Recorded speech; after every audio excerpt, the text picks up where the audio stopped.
Well, in just a couple of weeks, the FCC, led by a Buffalo native, is expected to vote on removing that so-called net neutrality rules. It will change the way the internet is governed, and a lot of people are unaware of how this will work, so we asked Channel 2's Michael Wooten to break down the two sides of the issue.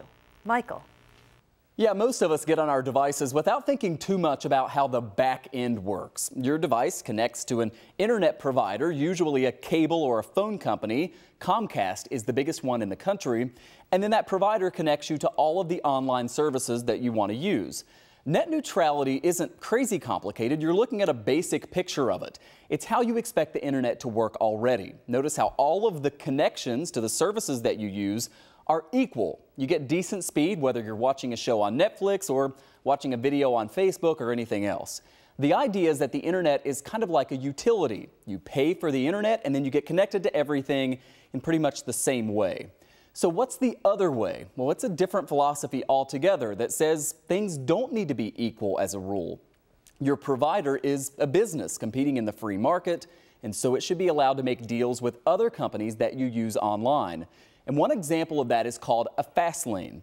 Say Amazon comes out with some crazy new show and wants to put it out in glorious super high def to everybody.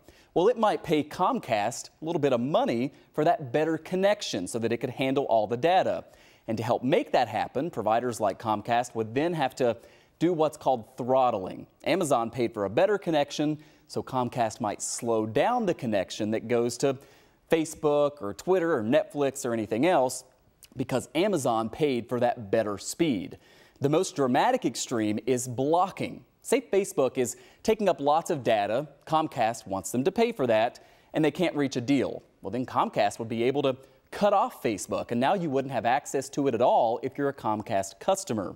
You already kind of know what that looks like, only instead of Facebook and Amazon, it's been cable channels fighting with the cable and satellite providers. Dish Network subscribers don't stand for this injustice. A big argument for this new way is that it would encourage new technology, like the next super-duper high-def 3D total immersion show that Amazon might cook up.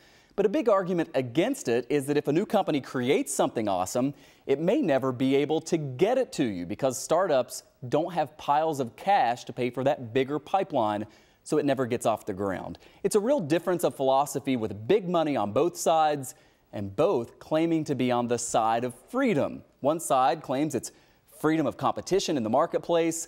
The other side claims it's freedom of access to the internet itself.